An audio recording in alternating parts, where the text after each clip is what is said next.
காமராஜர் அவர்கள் இருந்த இடத்தில், அண்ணா அவர்கள் இருந்த இடத்தில், எம்ஜிஆர் அவர்கள் இருந்த இடத்தில் இப்படிப்பட்டவர்களும் அமர்கின்ற ஒரு நிலைமை ஏற்பட்டுருச்சேன்னு தமிழக மக்கள் கண்ணீர் வடித்தாங்க. இன்னைக்கு இந்த கண்ணீரை துடைக்க ஆரம்பித்த இயக்கம் தான் தமிழக வெற்றிக்கழகம். அவருக்கு இருக்கிற வீக்னஸை மறைக்கிறதுக்கு ஐயா காமராஜரையும் அறிஞர் அண்ணாவையும் ஐயா எம்ஜிஆரையும் அவர் பயன்படுத்திக்கிறார். அவரை பற்றி நீங்கள் என்ன செஞ்சீங்கன்னா அவரை கேட்டாங்க. இதை பற்றி உங்கள் கருத்து என்னன்னா அவரையும் இப்படி தான் கேட்டாங்க. உங்களோட செயல் வடிவம்னா இவரையும் அப்படி தான் கேட்டாங்க.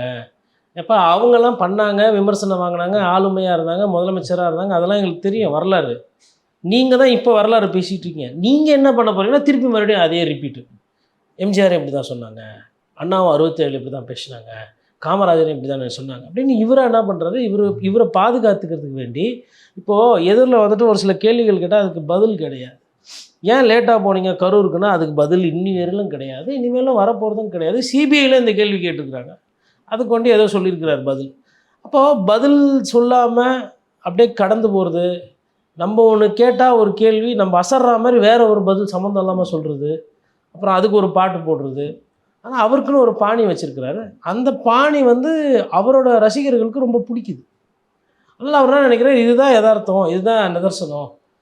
அதாவது அவரோட ரசிகர்கள் அவர் தேர்தலே நிற்கலைனாலும் ஓட்டு போடுவாங்க.